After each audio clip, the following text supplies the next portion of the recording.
जी, आज हम ninth class की जो बायोलॉजी है उसका चैप्टर नंबर 1 स्टार्ट कर रहे हैं। सबसे पहले हम लोग बायोलॉजी की तारीफ़ देखेंगे और उसके बाद इसकी जो डिवीजन्स हैं उनके बारे में जानेंगे। ये जो नाइन्थ क्लास का बायोलॉजी का चैप्टर नंबर 1 है, बोर्ड के पेपर में इस चैप्टर में से तकरीबन 10 से 12 नंबर का पेपर आता है और उनमें से जो ब्रांचेस होती हैं उनमें से भी जो है ना क्वेश्चन तकरीबन हर साल आ रहा है। ब्रांचेस की डेफिनेशन कौन सी है, ब्रांचेस की डेफिनेशन आती है और जो मेन क्वेश्चन आता है वो ये आता है कि बायोलॉजी से क्या मुराद है, उसकी 3 डिवीजन्स की तारीफ़ करें। अभी हम देखते हैं ज़रा। सबसे पहले हम लोग देखेंगे कि जो बायोलॉजी है ये क्या है और इसकी डिवीजन्स कौन कौन सी हैं। ये जो लफ्ज़ बायो है, बायो का लफ्ज़ी जो मतलब होता है वो होता है ज़िंदगी, लाइफ। और जहाँ पे लफ्ज़ आ जाएगा लॉजी का, उसका मतलब होगा मुताला करना, टू स्टडी। मतलब कि बायोलॉजी साइंस की वो शाख है जिसमें हम ज़िंदगी के बारे में मुताला करते हैं। बायोलॉजी साइंस की वो शाख है जिसमें हम लोग ज़िंदगी के बारे में मुताला करते हैं। अब ये जो लफ्ज़ बायोलॉजी है 2 यूनानी अल्फाज से मिल के बना हुआ है। नंबर 1 बायोस और दूसरा है लोगोस। एक लफ्ज़ है बायोस और दूसरा है लोगोस। अब ये जो लफ्ज़ बायोस है इसका मतलब है लाइफ, ज़िंदगी। और ये जो लफ्ज़ लोगोस है इसका मतलब है सोचना और वजह तलाश करना। लोगोस का मतलब क्या है? सोचना और वजह तलाश करना। लोगोस का मतलब सोचना और वजह तलाश करना। अब बायोलॉजी अगर हम इसकी तारीफ़ करें, बायोलॉजी साइंस की वो शाख है जिसमें हम लोग ज़िंदगी के बारे में सोचते हैं, ज़िंदगी की वजह तलाश करते हैं। अब ये 2 लाइनें आपने देखी हैं, ये बायोलॉजी का जो चैप्टर नंबर 1 है इसके पेज नंबर 3 पे दी हुई हैं। वो 2 लाइनें आपने याद करनी हैं। अब ये बायोलॉजी 2 यूनानी अल्फाज से मिलकर बना हुआ है। ये यूनानी अल्फाज जो है ना, ये यूनानी ग्रीक लैंग्वेज से बना हुआ है। ये बायोलॉजी का लफ्ज़ ये है, पेपर में हमसे कुछ आता है, ये आपने ज़हन में रखना है। अब उसके बाद बायोलॉजी की जो डिवीजन्स हैं उनके बारे में हम लोग देखते हैं। बिल्कुल आसान है और बोर्ड के पेपर में ये आता भी है। बायोलॉजी की 3 डिवीजन्स हैं। नंबर 1 ज़ूलॉजी है, नंबर 2 बॉटनी है और नंबर 3 हमारे पास माइक्रोबायोलॉजी है। माइक्रोबायोलॉजी।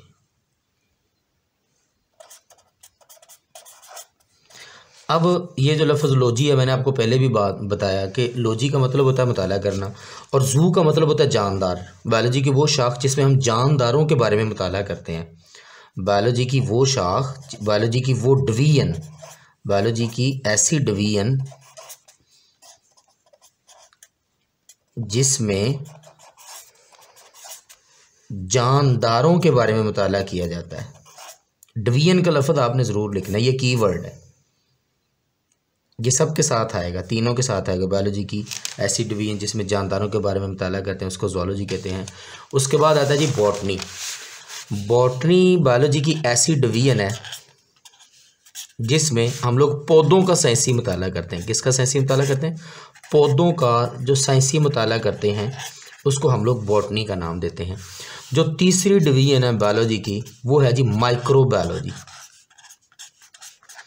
अब ये जो माइक्रोबायोलॉजी है, मैंने आपको पहले भी बताया, ये जो लफ्ज़ लॉजी है जहाँ पे भी आ जाएगा, आप लोग फिज़िक्स में पढ़ें, फिज़िक्स में तो नहीं आएगा बहरहाल, आप लोग केमिस्ट्री में, बायो में, जहाँ पे लफ्ज़ आप लोग लॉजी पढ़ेंगे उसका मतलब होगा मुताला करना। लॉजी का मतलब होता है मुताला करना। लॉजी का मतलब होता है मुताला करना। और माइक्रो का मतलब होता है ऐसे जानदार जो हमें आम आँख से नज़र नहीं आते। ऐसे जानदार जो आम आँख से नज़र नहीं आते, आम आँख से नज़र नहीं आते, उनको माइक्रो ऑर्गेनिज्म कहते हैं। उनको माइक्रो ऑर्गेनिजम्स कहते हैं। मसलन बैक्टीरिया